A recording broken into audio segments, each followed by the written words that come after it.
que les 8 membres du collège central, à savoir par ordre alphabétique, messieurs Heard, Jackson, Lett, Loche, Morris, Pierce, Sanderson et Splan. Conformément à ce qu'a déclaré un orateur lors d'une assemblée annuelle des témoins en 2015, à savoir...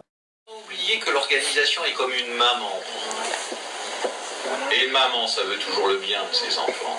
Je continuerai donc de vous appeler maman. Bien le bonjour, maman.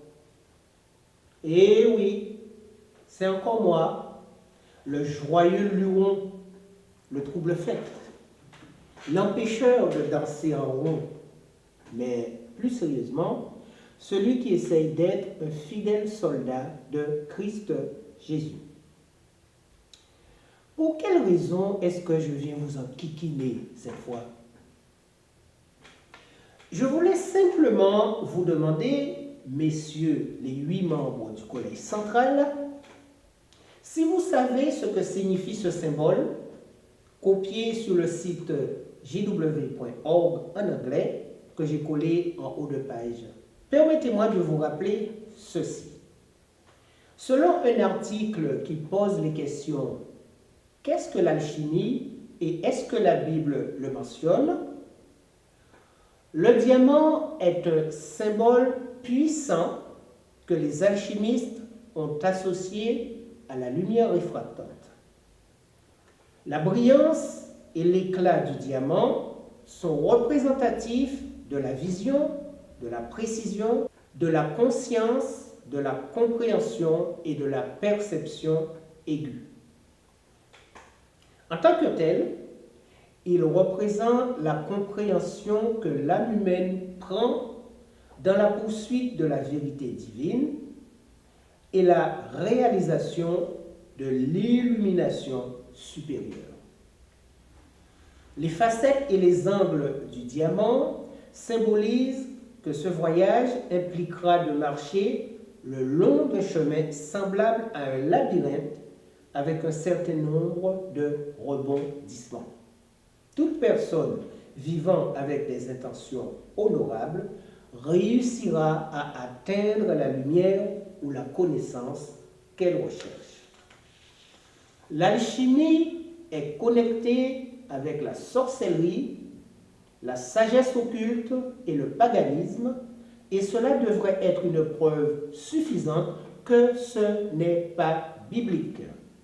De plus, elle vise à produire des trésors terrestres, y compris la richesse et la longévité. Fin de l'article. Tiens donc, Christ Jésus a dit « Je suis le chemin, la vérité et la vie.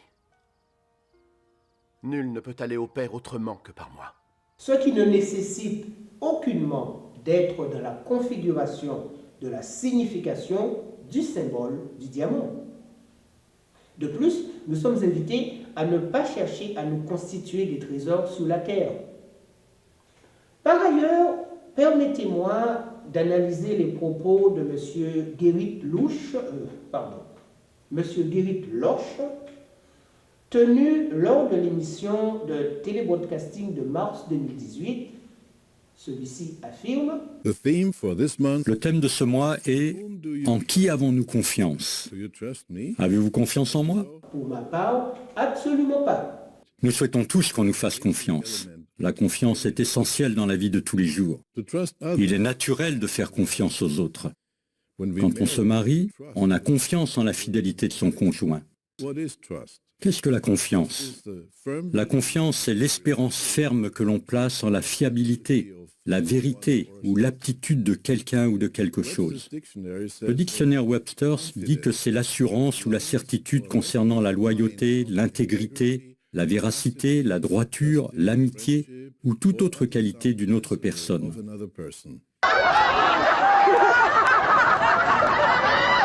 J'ajouterai que la confiance, c'est surtout celle des enfants envers leurs parents, mais surtout leur père géniteur que Dieu a établi comme chef de famille. Chez les témoins, cette confiance est souvent bafouée quand des enfants sont impunément abusés avec la bénédiction de Mama Watchtower et la chaîne de complicité au sein de la famille et dans la congrégation. Confiance quand tu nous tiens. Mais revenons à cet honorable monsieur Loche. Afin d'éviter d'aller témoigner en 2014 à un procès d'acte de pédophilie pratiqué par un vertueux et zélé témoin, celui-ci avait écrit « Je ne suis pas et n'ai jamais été un dirigeant, un directeur, un agent de gestion, un membre ou un employeur de Watchtower. Je n'ai pas et n'ai jamais dirigé au jour le jour le fonctionnement de Watchtower. Je ne réponds pas à Watchtower. Je n'ai pas et n'ai jamais eu aucune autorité en tant que personne pour établir ou déterminer une politique d'entreprise pour Watchtower ou n'importe quel département de Watchtower. La Watchtower n'a pas et n'a jamais eu aucune autorité sur moi. » Après avoir tenu de tels propos, ce monsieur est-il toujours membre du collège central? Ce même collège qui demande à ses fidèles d'obéir strictement à ses directives, même quand elles semblent irrationnelles. Charmant. Ensuite, monsieur se lance dans une longue diatribe contre les rumeurs qui circulent sur les réseaux sociaux, ces réseaux qui, de nos jours, dévoilent au grand jour leurs mensonges, leurs manigances, etc. À l'évidence, une certaine panique commence à s'installer dans l'organisation. Fuite de l'intérieur, virulence de ceux qui militent sur YouTube, dont je fais partie, le Canada est très en pointe dans cette lutte. Si l'organisation n'avait rien à se reprocher, elle devrait manifester une réelle sérénité face à ce phénomène, car outre son bataillon d'avocats, elle tiendrait compte de cette promesse: toute arme qui sera formée contre toi n'aura pas de succès, et toute langue qui se dressera contre toi en jugement, tu la condamneras. Donc, j'ai eu l'inspiration, une fois n'est pas coutume, c'est de continuer de demander aux membres du Collège central d'accorder à la poussière et cendre que je suis un entretien au cours duquel nous évoquerons en très bonne compagnie, à savoir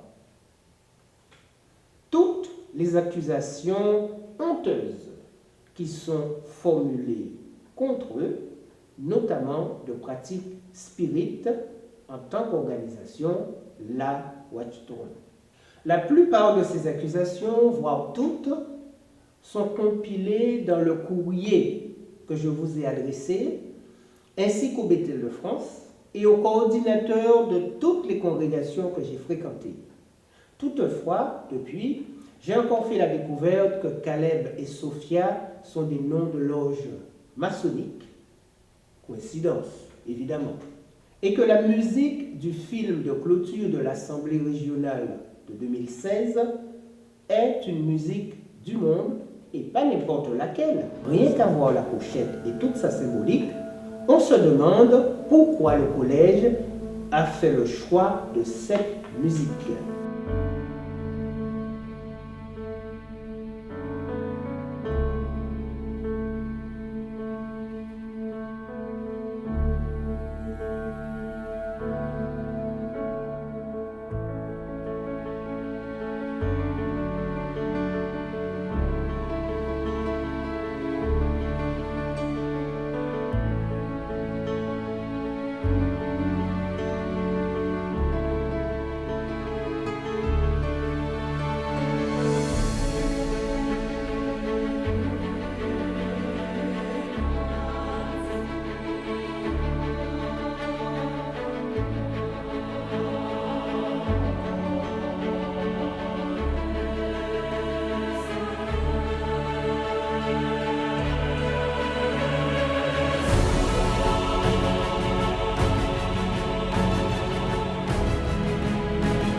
pense pas que vous trouverez ma demande déplacée, car, messieurs les membres du Collège central, vous affirmez que pour être proche de Dieu et de Christ, votre proximité est indispensable.